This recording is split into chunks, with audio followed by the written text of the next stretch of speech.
to our first story of the day. The search is on for scores of prisoners who escaped from a prison near the capital, Abuja, after rain damaged part of the building and brought down a perimeter fence. At least 118 prisoners managed to break free. The prison authorities said 14 inmates have been recaptured and a massive manhunt is underway to find the rest. Arise News correspondent Ferdinand Duroa reports.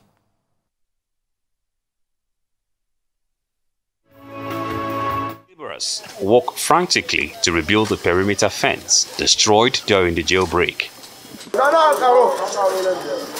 Authorities say this part of the facility caved in during a heavy downpour. The affected area was then bulldozed by some inmates to escape the facility. The Minister of Interior, Olubunmi Tunji-Ojo, is undertaking a tour to the center to assess the extent of damage.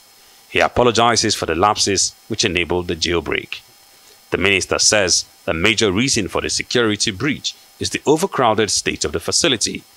Ojo laments that the facility built to house about 250 inmates held over 490 before the jailbreak. Many of them are awaiting trial. The manhunt is presently ongoing. We will do everything humanly possible to make sure that everyone is brought back. The minister says plans will be expedited to complete custodial centers under construction so overcrowded facilities can be decongested. And also, the president has also always been talking about urbanization eating into our correctional centers. And this is a clear testimony. You can look at the environment. It shows that we need to relocate a lot of our correctional centers we need to relocate them away from city centers. The medium security custodial center, Suleja, is located in the heart of the city. Analysts say the large population of the area threatens the security of the facilities. Some of the residents speak on the jailbreak. It was last night, there was a heavy downpour. So as a result, the windstorm now fell the fence of the correctional service here. So at least it's true that medium they use to now break part of the wall. Over hundreds that came out of the building, which most of them now took this route. If you can see, there are a pair of shoes there, and here these are their belongings. When I saw the fence fall, just hook one room, they have been coming out. We have been helping them that do not run again. Meanwhile, President Bola Tinubu has charged the judicial arm of government to embark on reforms that will ensure a functional justice system. This, the president said, will support a rapidly growing economy, guarantee basic human and political rights, as well as provide security and justice to all Nigerians. Tinubu's comments were conveyed by Vice President Kashim Shettima to participants at this year's National Summit on Justice in Abuja on Saturday. According to Tinubu, much could be achieved when institutions of government will unite to acknowledge their challenges and brainstorm with a view to proffering solutions to the problems bedeviling Nigeria. In a related development, President Tinubu and Senate President Godswill Akpabio have asked the judiciary to expedite action on a reform of the justice sector in order to address systemic challenges and serve justice to Nigerians. The president also demanded accountability from the judiciary. I'm now being joined by Dr. Uju Agomoh, founder and director, Prisoners Rehabilitation and Welfare and Action, PRAWA, a security, justice, and development-focused NGO for some focus on this prison break and other issues relating to the justice sector. Good to have you here on This Day Live, Dr. Agomoh. Thank you for joining me. Thank you. Thank you very much. Thank you. Well, Dr. Agomoh, two things before us. This prison break, let's start with it. And then we look at justice sector reform, which has also been a major subject this week at a workshop, in Abuja. Now, these prisons are so porous, they're always breaking down. Either the roof will cave in, or there will be small rainfall, the fence will fall off. as we saw in this case, in this latest case in Suleja. At other times, it's the prisoners themselves that will break loose, as we have seen in Benin, in Oko, in Cotton Cafe, and now we have also seen a similar incident in Okitipupa. The Minister of Interior says the problem is urbanization. Is urbanization really the problem? The fact that these prisons are in the cities now. Is urbanization the problem? And when they say they want to fix the fences, the perimeter fence, do they just carry block and cement and erect? What if rain falls tomorrow and the fence collapses again? What is the problem with our correctional centers? Yeah. Okay, thank you very much, Ruben. And again, thanks for having me. I think it is important that we look at this problem from a very comprehensive perspective. So first, I speak about the issue of urbanization. So there is some point here in terms of what the minister had mentioned. And this was also why in the Nigerian Correctional Service Act of 2019, there were some specifications as regarding the distance between the custodial centers and the outside community. It's specifically indicated. But you see, usually most of the time when those custodial centers were built, the population had not grown the way it had grown, okay? But that's not the only problem. I mean, as a matter of fact, I think one of our biggest problem is that we do not fully operate in such a way that we accord to correctional centers the different facility they require, devices they require in terms of security, in terms of infrastructure, vis-a-vis the security classification of those custodial centers. I'm going to explain a little bit what I mean. Every inmate have different risk level. So it's not every inmate that requires the same level of security. People have different reasons why they get into crime, as it were, if they do. And as I always say, there are also people who are there who are innocent. There are also people who are there who are minor offenders. But certainly there are people who are there who are hardened criminals. So, but then the risk levels are different. So we have several custodial centers, over 240 something, plus what is called satellite and lockups. These are smaller facilities in locations where there are no custodial centers, but you have a court there. Now, the first problem is that this dimension that I have mentioned, which is we need to have different categorization, not just by name, not by saying you have this is a maximum security facility. Once you have that categorization, you make sure that the support system for the custodial service in relation to that categorization is done. You also make sure that the inmates, the risks and needs analysis and assessment of the inmates are done, and they are allocated to the different custodial centers in relation to their security needs or in relation to the risk level of the inmates. The final level is that the regime, the activities that you do within those custodial facilities must be aligned with the kind of the categorization of the facility, but also with the type of inmate that are sent there. That is our first biggest problem, okay? So if you look at the Nigerian Correctional Service Act of 2019, and one of the things that really pains me, Ruben, I must say, is that it's not that these things are rocket science. It's not that people have not spoken or thought about this. There have been a law which was designed to meet the needs. So if you go to the Nigerian Correctional Service Act of 2019, specifically Section 28 addressed this issue. And maybe I will give you a little background in terms of that Section 28. Remember that what came up as the Nigerian Correctional Service Act of 2019 was actually 8 private member bills, 4 from the House of Rep and 4 from the Senate that was later on harmonized and all of that. One of those bills was about security, specifically.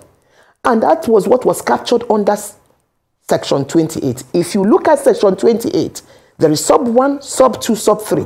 The sub 3 of that Section 28 clearly said that priority, and maybe, you know, sometimes it's maybe important to also relate this so that you see word for word what the law have said. It says that priority should be given to maximum security facilities. So those things that you see that is listed, and just permit me, Dibran, please, because I think this is really important. Those things that is stated that we should do, we have not done them. And I beg to ask that if we do not take this as an emergency and react immediately to make sure that for the maximum security facility, these things are done, we will have another instance, and we will continue to have it. And we can't continue like this as a nation. Now, look at Section 28. Section 28 clearly says here, and the sub-theme of that Section 28 is security of custodial centers. It says there shall be provided monitoring devices to protect, control, and safeguard correctional activities, including, of course, observatory towers. Now, watch another thing. Double perimeter walls. What is a double perimeter wall? It means that you have the first ring of the security wall. Then you have another one. So even if one fell, the other one would still be standing. And you see that. You go to correctional centers in Zambia, you still see double perimeter walls. It's not, no facility in Nigeria has it. So it continues that way. It talks about the closed circuit television and all of the things that needs to be body scanners, e-monitoring devices, electronically activated alarm systems, and other instruments of restraint. Now, look at what is said in sub 3. In deploying the facilities under sub 1, priority shall be given to the security requirements of maximum security custodial centers. You see, that's the problem. So we need to make sure that we implement this. So it's about facility, but it's not only about facility. You need to also understand that literally what has happened is that you have the weakened facilities as we have identified it. You have problem in terms of adequate profiling in terms of risk and needs assessment of inmates and putting them there, as I have said. Then you have overcrowding. That is a big problem, because when the facilities are overstretched, there is very little the custodial officers will do because they cannot attend to them very well. So again, it is beyond just the issue of the distance, is also beyond just the issue of the facility. It's much more, okay? But again, as I said, there are provisions to address that. If you look at Section 12 of the Nigerian Correctional Service Act, it tells you what to do about congestion, but we're not addressing it. Well, I mean, one of the things that the Minister of Interior said is that Suleja medium security facility was built during the colonial era to hold 1914. 1914, yes. To hold 250 inmates. 1914, yeah. But that, it became a place for 499 inmates. And I think that same situation is replicated elsewhere. So how do we deal with the problem of congestion within the spectrum of the justice administration system? Because justice administration system will seem to cover the entire spectrum. Yes, you are really very truthful, and the point here is very clear. The minister is very correct, and you have, and this was actually what that Section 12 I mentioned to you was bearing to care. That Section 12 is actually Section 12 sub 4 to 12 of the Nigerian Correctional Service Act of 2019. I will explain a little bit what that means. So it's not all custodial centers that are overstretched. There are some facilities that are underlocking in terms of their capacity. However, most of the ones that are in cosmopolitan cities are all overstretched. About 30 custodial centers have the bulk of the problem, and it's very some more than 300% their capacity, some 200% over their capacity, some more. So the Minister of Interior is completely correct. And this is something that is bad. And when you look at that Section 12 sub 4 to 12 I mentioned to you, what he just said, because in every custodial center, you have a designated capacity. When you walk in, you will see it clearly stated there on their board. So they all know the capacity. So that Section 12 sub 4 says that when the superintendent, that is the officer who is in charge of the custodial center, or the controller in charge of the state observes that this particular facility is overstretching or going beyond the designated capacity, that is the lockup, what is called the lockup, total lockup, is exceeding the particular designation in terms of the capacity. It is supposed to activate an early warning signal by notifying the chief judge, notifying the Attorney General of the state, notifying the Prerogative of Mercy Committee, and all of that. And all of the agencies they're supposed to notify are agencies that have the power to do something about the population. And that same Section 12 says that these agencies have 3 months to do something. And after 3 months, if they don't do anything to reduce that population, that the custodial center should refuse to accept further. You know, and the reason is just to make sure that they do the needful. Within the same constraint, it tells you the different options of what we need to do. And I just take one example. We have a very robust and a very beautiful provision in the Nigerian Correctional Service. In short, the entirety of Part 2 of that law talks about non-custodial measures. Let me say, it is not everybody who is in custody need to be there. There are persons that it is better to grant non-custodial sanction. Okay? And when you grant those people non-custodial sanction, meaning instead of keeping them in the custody, they are supposed to serve their sentences in the community, it helps. And I give you very simple examples. Section 37 sub 1 of that same Nigerian Correctional Service Act of 2019 tells us 5 different approaches that we can use. Let me tell you, for example, 1. So that person may be sent to do what is called community service. Community service is a sanction that recognizes the interests of the community, because anytime there is an offense that is committed, it's not just about the particular offender you just take and put in custody, if you will, that it means it ends. Then you are victim, there is also the community that is affected. So community service says that you will do unpaid labor. You work, but not to be paid for that work. In return, back to, I say, something given back to the society. And you imagine when you do that, you are saving costs. Imagine comparing that to putting somebody in custody where the government is spending money to feed. I will also let people also know that there are costs in terms of imprisonment, but I will come back to that if I do have time. Second is probation. And what does probation say? Probation says that the court gives you a probation order, meaning I identify that there are risk factors that led you to getting into crime. Maybe you were using drugs, maybe you had little or no education, maybe you had no jobs. So they will say, okay, we will not put you in custody, but on the basis that you, within this period, you go and learn these skills, you go and do a drug treatment program, whatever it is that they felt that the court will see that if they deal with, your chances of reoffending will be reduced. That is the value of probation, because it looks at the risk factors for the offender, it focuses on the offender and makes sure that he tries to reduce the offending. Well, the third is restorative justice. Mm-hmm. No, you are going to talk about restorative justice. Yes. Go ahead. Yes. The third is restorative justice. And listen, the beauty of restorative justice is that it's focusing on the victim. Because our current justice system is so that almost that the victim is missing. But by the way, the victim has had some hurt. And that's why the victims don't see that justice have really been served. So it's not just about helping as an alternative, but it also helps to increase the value that people see in terms of the justice system. So restorative justice says that once a victim is the crime, you bring to where there is a possibility, there's some issues of victim-offender mediation sometimes. All that the victim wants is, why me? They want a closure. They want somebody to say, I'm sorry for hurting you. So that is also another aspect which can either be added on to any other sanction or can stand alone. We also have parole. You know, parole means that you have been sentenced for a particular offense, but you have been of good behavior.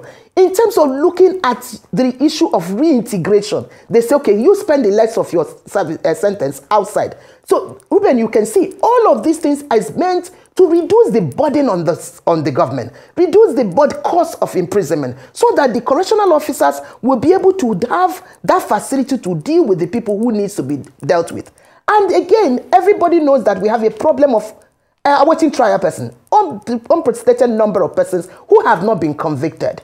Now, why that is a problem? Remember I told you it's not all custodial centers that are overcrowded. The Controller General has the power to move somebody from one custodial center to any custodial center in the country. But see, if that person is still going to court, it becomes a challenge. So if most of the people who are in custody are people who have been sentenced, it makes it easy. The same thing, the zonal coordinator can do that within the zone. The state controller can do that within the zone. So we need to transform our system to make sure that pre-trial detention is so very reduced. And that's what brings back to what the whole court judiciary needs to do. The role of the judiciary. Okay. The role of the prosecutory agencies, and all the rest, yeah? Well, Dr. Agomoh, I wanted to draw your attention to a publication at page 10 of this day newspaper today, Sunday, April 28. by Enough is Enough, EIE Nigeria. It's titled Prison Congestion in Nigeria. And that's what that, full-page publication is talking about. It says we have 253 custodial centers, 78,159 inmates. 69% of these inmates are awaiting trial. In these custodial centers, feeding allowance for inmates is 750 naira daily. Security dogs are fed with 800 naira daily. So this is part of the problem. But you've mentioned a number of ways in which these, correctional facilities can be decongested. But you also mentioned minors. The Child Rights Act of 2003 and the Children and Young Persons Act says that you can't put in prison people who are below the age of 12. And yet they are part of the crisis that we're trying to define and resolve. So what do you think can be done in this particular regard? Okay. There was a lot of things that you brought to bear with your this last question, or I need to explain that you see that the statistics you have doesn't give you the full picture. So when you say generally you have about 69% of persons who have not been convicted in some location, that is in terms of the general. Remember, there are some, as I have said, that are under locking and some that are just about average. So facilities like Ikoyi Correctional Center, facilities like Port Harcourt Correctional Center, sometimes these populations are about 90% of the capacity, 90% of the people in that custodial center that have not been convicted. So imagine the horror of that situation, because anybody who has not been convicted is not settled down to talk about rehabilitation. All they want is, which day am I going to court, and all of the things. I need to go out, I need to leave, I need to be released, and all the rest of that. So it's difficult to even plan proper rehabilitation and reintegration for them. So that is one key issue. So I needed us to understand the fact that it is not just about that gem, because if you say 69, they will think, oh, it's maybe not too bad. There are some places that it is 90%. The other problem is that in terms of the duration, it's not just about saying this is the population. We need to understand two particular factors. One is the rates people are being received into custody, reception rate. The second is the duration in custody. You need to deal with these two factors to be able to bring down the population. So that is a big issue. So when we are looking at steps and interventions, we need to see what are those steps that can bring diversion, what are those steps that ensure that it is only those people who need to be in custody that are in custody, and the rates of bringing becomes something that is manageable. Again, the issue of duration in custody is also another factor. You raised also another point, which is about children. Our organization, Power, had done a research of all of, actually it's titled the National Assessment of Children and Young Adults in Custody and in conflict with the law and deprived of their liberty. We got information from all remand centers, remand homes in the whole country. We got data in relation to all the custodial centers in the country. We got data in relation to all the postal institutions. And this is with the support actually of the UNICEF and European Union. This data, it's mind-blowing. You cannot imagine what their data is given. And on Wednesday, Thursday of this week coming, we will be able to be in the final technical review on this. But see what is happening. There are 29 states that have remand homes in the country. So the question, therefore, is what is happening to the others that don't have remand homes? Even FCT does not have a facility that we are processing persons who are young offenders. You have FCT, you have Abia, you have Anambra, you have, and many others. Okay? So that is one issue. The second issue here is that the Buster institutions, which is where the correctional service is actually in charge of young offenders in Buster institutions. We have 3 functional ones at the moment in the country. You have Kakuri in Kaduna, you have Abeokuta, you have Ilorin. Think geographically where are those places are located.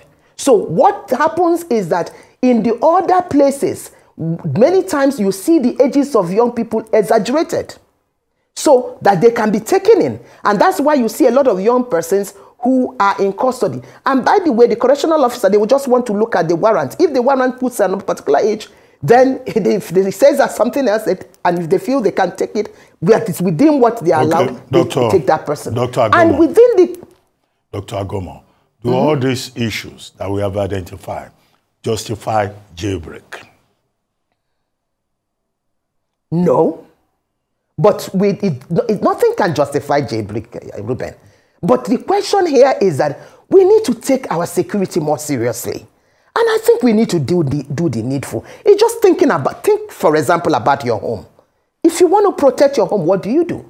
You have to make sure that you guard your home well. So that is why we need to say Section 28 sub 3 must be activated ASP.